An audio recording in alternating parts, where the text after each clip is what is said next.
साथियों नमस्कार। आज पढ़ेंगे बिहार बजट 2025-26। बजट क्या होता है? किसी भी देश का या किसी भी राज्य का एक वर्ष में एक निश्चित अवधि यानी कि जनरली एक वर्ष में कहाँ कहाँ से पैसा आएगा और उसको कहाँ खर्च करना है, प्लान करना, वही बजट है। तो वित्त मंत्री बिहार के और सह उप मुख्यमंत्री डिप्टी सीएम और फाइनेंस मिनिस्टर सम्राट चौधरी के द्वारा 13 फरवरी 2025 को बजट पेश किया गया।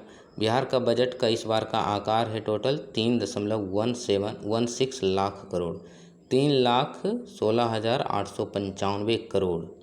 और यदि ऑप्शन में 3.16 ना होकर 3.17 हो तो ये भी हो सकता है आंसर, क्योंकि इसी के करीब है ये डेटा। 2024-25 में बजट का आकार था 2.78 लाख करोड़। इससे अभी का बजट में इतना इजाफा हुआ 38,169 करोड़ रुपये। जीएसडीपी जैसे जीडीपी होता है एक इंडिया का, कंट्री का, एक निश्चित अवधि में निश्चित क्षेत्र में कुल उत्पादन, सेवाओं और वस्तुओं के कुल उत्पादन के मूल्य को जीडीपी कहते हैं। तो जीएसडीपी उसी टाइप का एक राज्य के लिए होता है। तो बिहार का जीएसडीपी करंट प्राइस पर कितना है? 10.97 लाख करोड़। प्राप्तियां की बात करें, रिसीट, टोटल प्राप्तियां हैं 3,17,094 करोड़, 3.17 लाख करोड़। राजस्व, जिसमें राजस्व प्राप्तियां कितना है? दो प्रकार की प्राप्तियां होती है, एक रेवेन्यू रिसीट और एक कैपिटल रिसीट। तो राजस्व प्राप्तियां जो कि जैसे बिहार के टैक्स और नॉन टैक्स से जो रेवेन्यू उत्पन्न होता है, इनकम, पैसा जो आता है टैक्स से और नॉन टैक्स से, तो उसको राजस्व कहते हैं, जिसमें 2.60 लाख करोड़ है। ये भी पूछा जा सकता है। पूंजीगत प्राप्ति कैपिटल रिसीट कितना है? 56,263 करोड़। कैपिटल रिसीट या पूंजीगत प्राप्ति किसको बोलते हैं? वैसी प्राप्तियां जो लोन से यानी ऋण से होती है, और जो सरकार किसी को ऋण देती है, इंडिविजुअल या कंपनी को, तो उससे जो उत्पन्न होता है ब्याज, तो उसको जोड़ करके पूंजीगत प्राप्ति निकाला जाता है। पूंजीगत प्राप्ति 56,263 करोड़ है, जिसमें 55,000 एक नया लोन है और 525 करोड़ लोन की वसूली के लिए, यानी सरकार किसी को दी है, कंपनी को या इंडिविजुअल को, तो उससे इंटरेस्ट के रूप में मिला है, लोन रिकवरी के रूप में। रेवेन्यू सरप्लस, इस बार का बजट रेवेन्यू सरप्लस रहेगा, यानी कि राजस्व अधिशेष होगा। राजस्व अधिशेष मतलब जब रेवेन्यू रिसीट रेवेन्यू एक्सपेंडिचर से अधिक होता है, यानी कि इनकम, रेवेन्यू इनकम अधिक है रेवेन्यू व्यय से, यानी रिसीट ग्रेटर देन बड़ा होता है एक्सपेंडिचर से। कितना होगा? जीएसटीपी का 0.8%। और ये वीडियो इमेज छोटा दिख रहा है, तो यहाँ पर कॉर्नर में स्क्वायर टाइप का बना होगा, उसको टैप कीजिए, बड़ा हो जाएगा। तो टोटल कितना रहेगा? जीएसटीपी का 0.8% रेवेन्यू सरप्लस रहेगा। एक्सपेंडिचर व्यय, टोटल व्यय है 3.17 लाख करोड़, जिसमें से राजस्व खर्च रेवेन्यू एक्सपेंडिचर कितना है? 2.52 लाख करोड़ रुपए। और पूंजीगत खर्च क्या है? राजस्व खर्च मतलब कि सैलरी देने में, पेंशन देने में, इंटरेस्ट पेमेंट की अदायगी में ये। और पूंजीगत खर्च कैपेक्स जिसको बोलते हैं, कैपिटल एक्सपेंडिचर, ये 64,000 है, 64.8 हज़ार करोड़। इस पूंजीगत खर्च मतलब ये बिहार सरकार एसेट क्रिएशन में, एसेट जैसे कि इंफ्रास्ट्रक्चर डेवलपमेंट, हॉस्पिटल बनाना है, रोड बनाना है, कॉलेज बनाना है और अदर चीज़ें बनाना है, तो उसके लिए जो खर्च करती तो इसमें काउंट होता है। आवंटन की बात करें तो शिक्षा विभाग में सबसे अधिक आवंटन हुआ है 60,964 करोड़, टोटल बजट का 19%। उसके बाद सेकेंड आता है पेंशन, थर्ड में आता है इंटरेस्ट पेमेंट अदायगी में, स्वास्थ्य विभाग, गृह विभाग, ग्रामीण विकास विभाग, ऊर्जा विभाग। यदि क्रम पूछा जाए कि निम्नलिखित में से किस विभाग को सबसे अधिक बजट 2025-26 में एलोकेट किया गया है, तो शिक्षा, स्वास्थ्य, ग्रामीण विकास, ये क्रम याद रखना है। सबसे ऊपर है शिक्षा, उसके बाद स्वास्थ्य है। हालांकि पेंशन है, लेकिन पेंशन को नहीं पूछा जाएगा जनरली। राजकोषीय घाटा कितना है? Fiscal deficit. राजकोषीय घाटा क्या है? कुल व्यय और कुल प्राप्ति का अंतर है, जिसमें बेसिकली ये ऋण पूंजीगत प्राप्ति को छोड़कर, यानी जो लोन से लिया जाता है पूंजी, उसको इनकम, यानी कि जैसे एक किसी फैमिली का इनकम है 50,000 मंथली, वो जिसमें से 10,000 वो लोन ले रही है, तो उसको एक्सक्लूड करना, उसको निकाल के काउंट करना है। तो कुल व्यय और कुल प्राप्ति का अंतर ऋण पूंजीगत प्राप्ति को छोड़कर, और ये दिखाती है जितना फिजिकल डेफिसिट अधिक होगा उतना वो सरकार की उधारी आवश्यकता को दर्शाती है। कितना है? 2.98%, जो कि लिमिट 3% है उससे कम है। अमाउंट की बात करें तो 32,718 करोड़ रुपये है।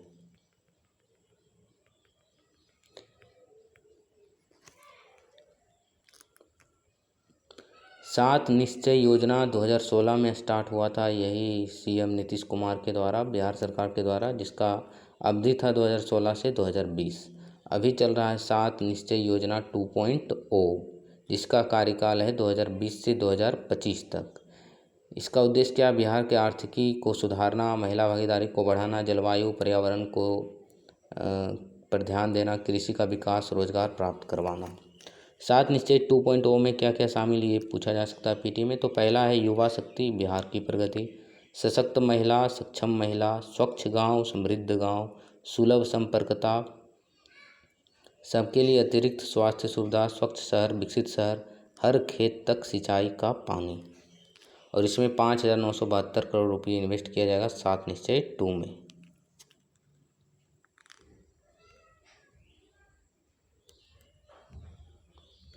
रूपी कम फ्रोम, राजस्व प्राप्ति रेवेन्यू रिसीट 2025-26 में केंद्रीय करों में राज्य का मतलब पैसा कहाँ से आता है? केंद्रीय करों में राज्य का हिस्सा 53%। तो ये तो रेवेन्यू रिसीट की बात हुई। लेकिन ओवरऑल रिसीट की बात करें तो कुल प्राप्ति में केंद्रीय करों में राज्य का अंश से आता है 43%, राज्य सरकार का कर राजस्व 18%, लोक ऋण से 17%। तो सबसे अधिक है केंद्रीय करों में राज्य का अंश से। खर्च कहाँ किया जाता है पैसा? पहला है सामाजिक सेवा में 39%, सामान्य सेवा में 28%, आर्थिक सेवा में 23%। तो ये इतना इम्पोर्टेंट नहीं है। स्कीम एक्सपेंडिचर यानी कि स्कीम के लिए कितना खर्च होगा? 1,16,000 करोड़। और इस्टेब्लिशमेंट एंड कमिटमेंट एक्सपेंडिचर जैसे कि जो ज़रूरी है देना है, ये देने से सैलरी है, टीचर का सैलरी तो उसको रोका नहीं जाएगा, पेंशन है, इन्वेस्टमेंट पे करना है, इंटरेस्ट पे करना है, तो उसको बोलते हैं कमिटमेंट एक्सपेंडिचर। इसमें है 2,135 करोड़। शिक्षा की बात करते हैं तो छात्रवृत्ति रकम जो दिया जाता है प्री मैट्रिक का स्टूडेंट को, उसको डबल किया जाएगा। मुख्यमंत्री अनुसूचित जाति और अनुसूचित जनजाति छात्रावास अनुदान योजना को 1,000 से बढ़ाकर 2,000 किया गया, यानी ये भी डबल है। स्टूडेंट क्रेडिट कार्ड 1,000 करोड़ रुपये इसमें दिया जाएगा। शिक्षकों की नियुक्ति की जाएगी। स्वास्थ्य में बिहार फार्मास्यूटिकल पॉलिसी के द्वारा 2025 के द्वारा ये मेडिसिन निर्माण रिसर्च में यहाँ पर मतलब ऐसा व्यवस्था उत्पन्न किया जाएगा ताकि ये मेडिसिन बने यहाँ पर और सुलभ ढंग से बने। बेगूसराय में एक कैंसर हॉस्पिटल खोला जाएगा। नीति आयोग 2023-24 SDG गोल 6 जो कि स्वच्छ पानी और सफाई से संबंधित है, उसमें बिहार का स्थान तीसरा है 98 स्कोर के साथ। सदर अस्पताल को मॉडल अस्पताल बनाया जाएगा। मातृ एवं शिशु हॉस्पिटल बनाया जाएगा। महिला वुमेन एम्पावरमेंट की बात करें तो सभी पंचायतों में गरीब कन्याओं के विवाह के लिए कन्या विवाह मंडप, सभी पंचायत में कन्या विवाह मंडप खोला जाएगा जिसमें कम शुल्क पर विवाह करवाया जाएगा। पटना में महिला हाट खोला जाएगा। पटना में चलंत व्यायामशाला जिम ऑन व्हील्स खोला जाएगा जिसमें प्रशिक्षक भी महिला होंगे और गाइडर भी। पिंक टॉयलेट सभी शहरों में खोला जाएगा जो महिलाओं और बच्चों के लिए होगा पिंक टॉयलेट। प्रमुख शहर में पिंक बस सेवा उपलब्ध करवाया जाएगा। पिंक बस सेवा वैसा सेवा होगा जिसमें सभी महिलाएं ही होंगी, यात्री भी महिला, कंडक्टर भी महिला और ड्राइवर भी महिला। बिहार राजपथ परिवहन निगम से चालक, कंडक्टर इत्यादि पदों के लिए महिला 33% आरक्षण होगा महिलाओं को। महिला रोजगार, स्वरोजगार के लिए यदि वो महिलाएं ई रिक्शा खरीदती है या 2 पहिया वाहन खरीदती है कॉमर्शियल यूज के लिए तो उसे सब्सिडाइज रेट पर ये मिलेगा। छठ पूजा को धार्मिक पर्यटन बनाया जाएगा जिसमें महिला एज ए गाइडर काम करेगी।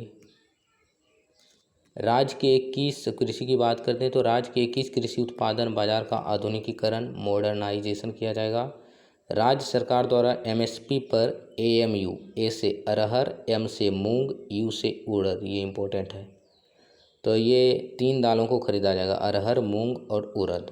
और केंद्रीय बजट में जो 6 ईयर का ये पल्सेस आत्मनिर्भर इन पल्सेस योजना है उसमें कौन था, तुम था, तूर, उड़द और मसूर, मूंग नहीं था उसमें, मसूर था। सभी प्रखंडों में कोल्ड स्टोरेज खोला जाएगा। प्राथमिक सब्जी उत्पादक सहकारी समिति PBCS के उत्पाद को उचित मूल्य एवं विपणन की सुविधा उपलब्ध कराने के लिए उचित मूल्य और मार्केटिंग अच्छे ढंग से हो, इसके लिए बिहार राज्य सब्जी प्रसंस्करण एवं विपणन फेडरेशन, जिसको बेचफेड कहते हैं, के द्वारा सुधा के तर्ज पर संयुक्त रूप से प्रखंड स्तर पर, किस स्तर पर, प्रखंड स्तर पर तरकारी सुधा आउटलेट ओपन किया जाएगा। यानी सब्जियों के लिए सुधा डेयरी है तो यहाँ पर तरकारी सुधा आउटलेट ओपन किया जाएगा। गुड़ के लिए एक सेंटर ऑफ एक्सीलेंस की स्थापना पूसा समस्तीपुर में की जाएगी। गुड़ के लिए राज्य के पोषक अनाज पर अनुसंधान एवं प्रसार के लिए टनकुप्पा एक गांव है गया में, टनकुप्पा में एवं बिंदुपुर वैशाली में पान के लिए सेंटर ऑफ एक्सीलेंस की स्थापना। ये जगह पीटी के लिए इम्पोर्टेंट है ये सब।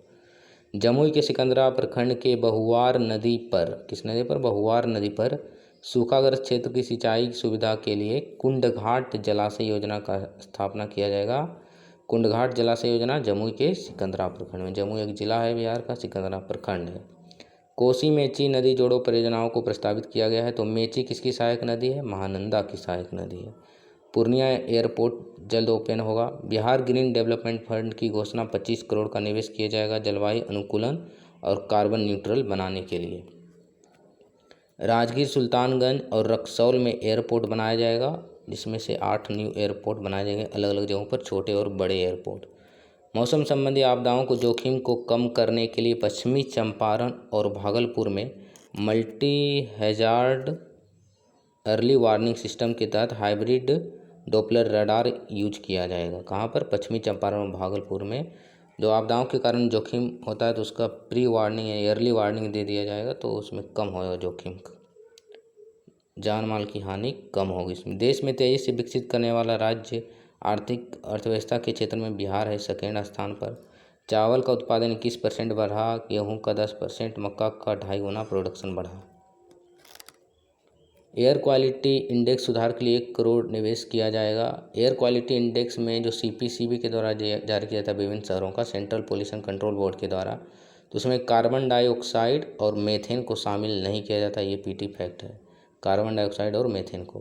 बिहार ग्रीन डेवलपमेंट के लिए 25 करोड़ आवंटित है। जीविका दीदी, जो जीविका है IIM कोलकाता के साथ मिलकर बहुत सारे जीविका दीदियों को उद्यमी बनाई है, एंटरप्रेन्योर्स बनाई है। COP28 जो दुबई में हुआ था उसमें जल जीवन हरियाली मिशन का प्रोत्साहन किया गया है, प्रशंसा किया गया है। 9 से 14 साल की बालिकाओं के लिए HPV मतलब ह्यूमन पेपिलोमा वायरस। HPV क्या, एक वायरस है जो कि एक गर्भाशय के कैंसर का कारण बनता है। इसके बचाव के लिए मुख्यमंत्री बालिका कैंसर प्रतिरक्षण योजना स्टार्ट किया गया है। लखीसराय के लाल पहाड़ी को पुरातात्विक स्थल को संरक्षित किया जाएगा। तो यहाँ पर पूछा जा सकता है बिहार में लाल पहाड़ी कहाँ है, तो लखीसराय जिला में है। सारथी 4.0 सॉफ्टवेयर के तहत ड्राइविंग लाइसेंस, परमिट वगैरह आसानी से ईजिली दिया जा सकता है, प्रोवाइड करवाया जा सकता है। बिहार में एकमात्र अभी वाल्मीकि टाइगर रिजर्व है, दूसरा बनने की घोषणा हुई है। कैमूर वन्यजीव अभयारण्य में एक नया टाइगर रिजर्व बनाया जाएगा। गोवर्धन योजना के तहत 31 जिलों में ये यूनिट इस्टेब्लिश किया जाएगा। इसके द्वारा जो एग्री वेस्ट है, यानी कि कृषि का वेस्ट मटेरियल है, घरेलू वेस्ट के द्वारा गोबर गैस उत्पादित किया जाएगा। Munger, Bihar forestry college and research institute कहाँ बनाया जाएगा, बिहार के मुंगेर जिला में। नीति आयोग के आकांक्षी जिला कार्यक्रम में बेगूसराय, बिहार का बेगूसराय का पहला स्थान है। बिहार का पहला multi modal logistic park, important है ये, बिहार का पहला multi modal logistic park MMLP कहाँ है ये, फतुआ, जो कि पटना जिला में आता है। और किस गांव में, जयंतिया गांव में, जयतिया गांव फतुआ में है, पटना जिला में। बिहार के कुछ उत्पाद जो प्रथम स्थान पर हैं उत्पादन में, लीची, मशरूम, मखाना और भिंडी। तो ये था बिहार बजट का साइनोप्सिस।